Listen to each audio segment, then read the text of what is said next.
मशरिक़ वस्ता फिर दहकने लगा है। मुज़ाकरात के बावजूद अमरीका और ईरान के एक दूसरे के खिलाफ हमले हो रहे हैं। अमरीकी सेंटकॉम ने कुशम जजीरे में ईरानी अहदाफ को निशाना बनाने का दावा किया है और कहा है कि हमले बहरीन और कुवैत की जानिब दागे गए मीज़ाइल हमलों के जवाब में किए गए हैं। बहरीन में अमरीकी हेडक्वार्टर और फ़िज़ाई अड्डे पर हमले की खबरों को गलत करार दिया है। ये इस वक्त की ताज़ा तरीन रीसेंट डेवलपमेंट बिल्कुल। और ये भी बता देते हैं कि वाज़ेह किया गया है आबनाए हुर्मुज़ की नाकाबंदी जारी है।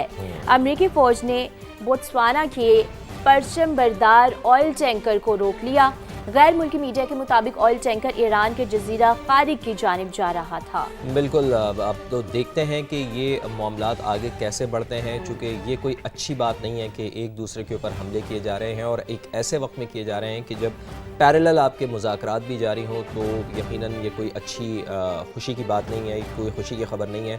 अमरीकी अफवाज ने आबनाए हुर्मुज़ के करीब ईरानी ऑयल टैंकर को भी निशाना बनाया है। पासदारान इनकलाब की जानिब से ऐसा बताया गया है। अमरीकी हमले में जहाज़ के इंजन रूम को नुकसान पहुंचा है। ईरानी पासदारान इनकलाब की जानिब से ये बताया जा रहा है। जवाब में अमरीकी और इसराइली जहाज़ों पर मिसाइलों से हमला किया गया है। पासदारान इनकलाब का ऐसा बताना है कि बिल्कुल, अमरीकी अफवाज ने जजीरा खुशम में IRGC के मवासलाती टावर को भी निशाना बनाया है।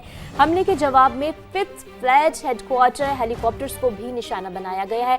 और ये जो सारी डिटेल्स है ये हम आपको पासदारान इनकलाब की जानिब से बता रहे हैं जनाब। तो पासदारान इनकलाब की जानिब से ये भी बताया गया है, तो ये भी कोई एक अच्छा साइन नहीं है कि दोनों जो फरीक़ैन हैं वो आपस में उन्होंने एक बार फिर से लड़ना शुरू कर दिया। तो जब भी मैं कहता हूँ कि अगर तो जंगबंदी के दौरान ये मुज़ाकरात हो रहे हैं तो मुज़ाकरात का कोई ना कोई नतीजा फौरी तौर पर निकल जाना चाहिए। जितना आप इसको ज़्यादा तूल देंगे तो उसमें उतनी ही ज़्यादा ख़राबियाँ हो सकती हैं। तो अमरीकी सदर डोनाल्ड ट्रंप ने कहा है कि फ़ेक मीडिया झूठी खबरें फैला रहा है।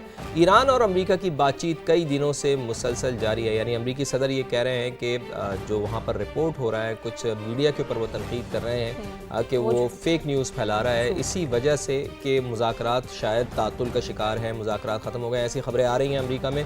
तो इसकी सख्ती से तरदीद कर बिल्कुल, उन्होंने सोशल मीडिया पर पैगाम में कहा है कि गुज़श्ता 4 दिन से रोज़ाना बात होती है, आज भी हुई है। ये बातचीत कहाँ लेकर जाएगी, नतीजा क्या निकलेगा मालूम नहीं है, ये डोनाल्ड ट्रंप की जानिब से कहा गया है। लेकिन ईरान को बता दिया है कि हर हाल में डील करना होगी। सदर ट्रंप ने यह भी कहा है कि तेहरान 47 बरस से जो कुछ कर रहा है इसकी मजीद इजाज़त नहीं दी जा सकती। तो अमरीकी सदर ने अपने अज़ाइम बता दिए हैं और उन्होंने यही कहा है कि 47 साल हो गए हैं जब तेहरान की जानिब से अपनी बातचीत को मनवाया जाता है, लेकिन अब अमरीकी सदर डोनाल्ड ट्रंप ये कह रहे हैं कि अब ये सिलसिला बंद हो जाएगा और अब ईरान की किसी किस्म की कोई बात नहीं मानी जाएगी। तो अमरीकी सदर डोनाल्ड ट्रंप ने वाज़े तौर पर अपने अज़ाइम अब बता दिए हैं। तो ये तो थी मशरिक़ वस्ता की सूरत हाल के मशरिक़ वस्ता में क्या हो रहा है। हमने कहा कि आपको अपडेट भी दें और रिवायत के मुताबिक हमने आपको जंग के हवाले से बताया भी कि मशरिक़ वस्ता में क्या हालात डेवलप हो रहे हैं। अब आते हैं ज़रा जी अपने मुल्क की तरफ और आपको बताते हैं कि हमारे मुल्क में क्या हो रहा है। तो जनाब नायब वज़ीर-ए-आज़म इसहाक़ डार की ज़ेर सदारत किफ़ायत-शयारी इक़दामात की निगरानी और अमल दरामद कमेटी का बड़ा अहम इजलास है जो हुआ है। मुल्क भर में दुकानों और कारोबारी मराकज़ के औक़ात कार में तोसी का बड़ा फ़ैसला हुआ है। तो कारोबारी बिरादरी का एक ये समझने का मुतालबा माना गया है। दिन के तवील दौरानिए और शदीद गर्मी के पेश नज़र अब मुल्क भर में दुकानें, बाज़ार और शॉपिंग मॉल्स रात 9 बजे तक खुले रह सकेंगे, जो एक बड़ा अच्छा फ़ैसला। और कारोबारी बिरादरी ये कह रही थी जी जनाब 8 बजे नहीं बल्कि इस टाइम को थोड़ा सा एक्सटेंड किया जाए, वो 10 बजे का कह रहे थे, लेकिन हुकूमत ने 9 बजे का फैसला किया। बिल्कुल। और ज़ैदी साहब अच्छी चीज़ ये है कि हुकूमत ने मुतालबात माने हैं। हुकूमत ने जो ताजरान को मुश्किलात पेश आ रही थी उस पर नज़रसानी भी की और एक अच्छा फ़ैसला भी दिया। तो कमेटी के फ़ैसले के मुताबिक रिटेल कारोबार और शॉपिंग मॉल्स को रात 9 बजे तक, जबकि रेस्टोरेंट्स, कैफ़े और खाने पीने के मराकज़ को रात 11 बजे तक खुला रखने की इजाज़त होगी। मैरिज हॉल्स की बात कर लेते हैं। तकरीबात के मकामात पर ये रिलीफ लागू नहीं होगा।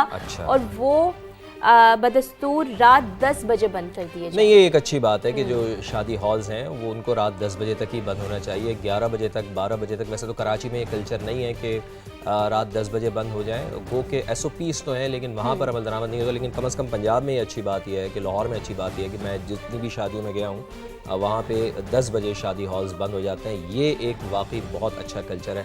अच्छा, इसके साथ साथ फार्मेसीज़, अस्पताल, पेट्रोल पम्प्स, IT और टेलीकॉम से मुताल्लिक़ खिदमात पाबंदी से मुस्तस्ना होंगी। तो ये वो शोबे हैं जिनके ऊपर ये पाबंदी लागू नहीं होगी। तो ये एक कम से कम अच्छा साइन है, अच्छी बात है जी। कारोबारी बरादरी का मुतालबा माना गया है और रात 9 बजे तक और रेस्टोरेंट्स को रात 11 बजे तक कम से कम खुलने की इजाज़त दी गई है। इसके साथ साथ सिंध का रुख करते हैं जहाँ तूफ़ानी हवाएँ चली हैं जनाब। तूफ़ानी हवाओं के साथ मूसलाधार बारिश भी हुई है और जब तूफ़ानी हवाएं चलती हैं, मूसलाधार बारिश होती है तो फिर अल्टीमेटली तबाही आती है। मुख्तलिफ़ शहरों में दीवारें गिरी हैं, छतें गिरी हैं, सोलर प्लेट्स गिरी हैं। इस तरह के वाक़यात पेश आए हैं और हादसात में अफसोस के साथ हम आपको बता रहे हैं कि 13 अफराद जान से गए हैं। बिल्कुल, इतनी बड़ी तबाही। तो उसमें मज़ीद आपको ये भी बता देंगे कि 200 से ज़्यादा ज़ख्मी भी हुए हैं। अच्छा। नवाबशाह और काजी अहमद में 8 और दादू में 1 शख्स जाँ बहक हुआ है। पेशावर, जान और रहीम खान में भी बादल जमकर बरसे हैं। बरसात में हादसात में बच्चे समेत 4 अफराद जाँ बहक हुए हैं। तो इस्लामाबाद, रावलपिंडी, लाहौर और कराची में भी बादल बरस पड़े हैं। गर्मी की शिद्दत में कदरे कमी हुई है। चले, गर्मी की शिद्दत में तो कमी हुई है लेकिन ज़ाहिर है कुदरती आफत है, इसके बारे में क्या कह सकते हैं। चूँकि सिंध में 9 हलाकतें हुई हैं, KP में 4 हलाकतें हुई हैं, तो मजमूई तौर पर ये 13 हलाकतें हुई हैं। रिमझिम का सिलसिला अलबत्ता वक्फे से जारी रहने की महकमा मौसमियात ने पेश गोई भी कर दिया है। यानी आज भी बारिशों का ये सिलसिला मुख्तलिफ़ इलाक़ों में सिंध के जारी रहेगा। तो तबाही तो खैर फैली है। तकरीबन 13 अफ़म इत्तलात हैं कि वो इन बारिशों के नतीजे में, इस तबाही के नतीजे में अपनी जान से हाथ धो बैठे हैं। मुख्तलिफ़ हादसात के नतीजे में ये हलाकतें हुई हैं। तो महकमा मौसमियात की जानिब से जैसा कि हमने आपको बताया कि वो ये भी बताते हैं कि आज भी वक्फे से बारिश का सिलसिला जारी रहेगा। तो तबाही तो बारिश लेकर आई है लेकिन एक तबाही मुसलसल मुक़द्दर बनी हुई है और वो शहर है कराची का शहर। तो कराची के हवाले से भी तफसीली गुफ्तगू करेंगे, आपको बताएंगे कि कहाँ पर क्या कुछ हो रहा है और क्यों इंतज़ामिया मुतहर्रिक नहीं हो रही। हम तो पूरी कोशिश करते हैं कि इंतज़ामिया को झंझोड़ें, उनको जगाने की कोशिश करें। खबर वही अंदाज नया में जनाब, अब बात करेंगे शहर कायद के हालत ज़ार की। तो ज़ैदी साहब, आई वॉन्ट के, क्योंकि आपने आवाम को बताया था कि आप इशू शेयर करेंगे, तो आई वॉन्ट कि आप उनको बताएं कि क्या मसले मसाइल चल रहे हैं। कराची के तो मसाइल हैं ही बहुत ज़्यादा, बेशुमार है। किस मसले की कराची की बात करें तो कराची में गलियों और सड़कों के बाद अब खेल के मैदान भी कचरा गाह बनने लगे हैं। जेट लाइन की कंप्रेसर मार्केट से मुत्तसिल ग्राउंड है, यहाँ कचरे के अंबार हैं। मनाजिर में भी आप देख सकते हैं कि कितना कचरा यहाँ पर नज़र आ रहा है। तो अब आप देखें ना, अंदाज़ा लगाएं कि इतना ज़्यादा यहाँ पर कचरा है कि बच्चे फिर यहाँ पर कहाँ खेलें जाके, उनके लिए तो कोई जगह ही नहीं बचती। और फिर यहाँ पे कब्ज़ा माफिया भी है, देखें रिक्शा भी यहाँ पर आपको खड़े हुए दिखाई दे रहे हैं। तो बच्चों के लिए एक बहुत ज़्यादा परेशानी है। जो कराची के जो मासूम बच्चे हैं, छोटे छोटे बच्चे हैं, उनके लिए कोई खेलने की जगह ही नहीं है। गंदगी है यहाँ पर और ताफुन है जिससे बीमारियाँ फैलने का भी ख़तरा है। तो हमारे साथ मौजूद हैं हमारे नुमाइंदे शाहनवाज़ अली कादरी,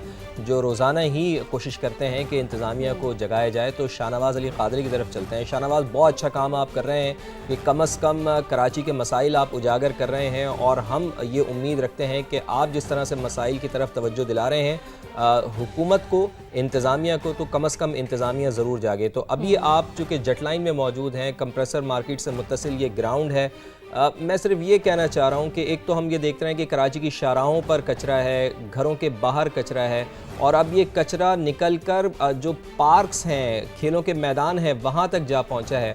तो जो बेचारे बच्चे हैं, छोटे छोटे मासूम बच्चे हैं, आखिर वो फिर कहाँ खेलें? उनसे तो पार्क भी ले लिए गए हैं, खेलों के ग्राउंड भी ले लिए गए हैं, यानी अब उनके पास तो कोई ऑप्शन बचता ही नहीं है। आखिर वो कहाँ जाकर खेल कूद करें? यानी कोई उनके पास कोई ऑप्शन नहीं है। शाहनवाज़,